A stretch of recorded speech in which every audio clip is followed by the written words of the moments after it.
ఈ రోజు మనం పిల్లలు తీసుకురావడానికి వెళ్తున్నాం. ఎలాగో మనం వెళ్ళేది దూరం కాబట్టి ఫస్ట్ ఫ్రెష్ అయిపోయా. నెక్స్ట్ అయితే పరోటా ప్లస్ ఆరకాకరకాయ కూర వేసుకొని బ్రేక్ఫాస్ట్ అయితే కంప్లీట్ చేసేసి బస్ స్టాప్ కి వెళ్ళడానికి స్కూటీ బయటికి తీసి అప్పటికి టైం అయితే 11 దాటింది. సరేలే అని బస్ స్టాప్ దగ్గర తొందరగా రీచ్ అయిపోయా. పార్కింగ్ యార్డ్ దగ్గర మన స్కూటీ పెట్టేసి టికెట్ కూడా తీసేసుకున్నా. అసలు నాకు అర్థం కావట్లా దేనికి బ్రో ఇదంతా హడావుడి అంటే, మేము ఎప్పటి నుండో ఒక పిల్లల్ని పెంచుకుంటున్నాం అండి, సింబా అని. అది నిన్న చనిపోయింది. దానికోసం అని మా అమ్మ అయితే చాలా మనేది పాలైంది. ఇప్పుడు మా అమ్మ కోసం సత్తిపల్లి నుండి ఖమ్మం వెళ్తాను. లిటరల్లీ మనం ఇంట్లో పిల్లలు గానీ కుందేలు గానీ ఏమన్నా పెంచుకుంటే దానికి ఏమన్నా అయితే చాలా బాధగా అనిపించింది. అదేంటో నేను ఎప్పుడు ఆర్టీసీ బస్ ఎక్కినా నాకు ముందు నిద్ర వచ్చింది.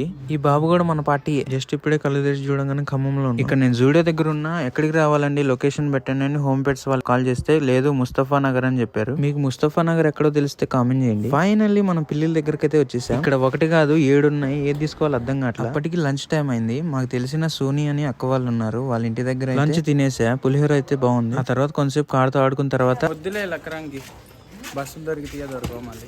నేను ఎప్పుడు ఖమ్మం వచ్చినా ట్యాంక్ బండ్ చూసే వెళ్ళేవాడిని, కానీ ఈసారి కుదరలేదు. ఇదే మనం తీసుకెళ్లబోయే పిల్ల బస్ స్టాండ్ లోకి అయితే వచ్చేసా తను తీసుకొని. అలా బస్ స్టాండ్ లో కొంచెం కూర్చొని ఓజీ ట్రైలర్ అయితే చూస్తున్నా. సినిమా మంటలు కదా అసలు మామూలుగా ఉండదు. మిగతా వీడియో నెక్స్ట్ షాట్ లో పెడతాలేండి.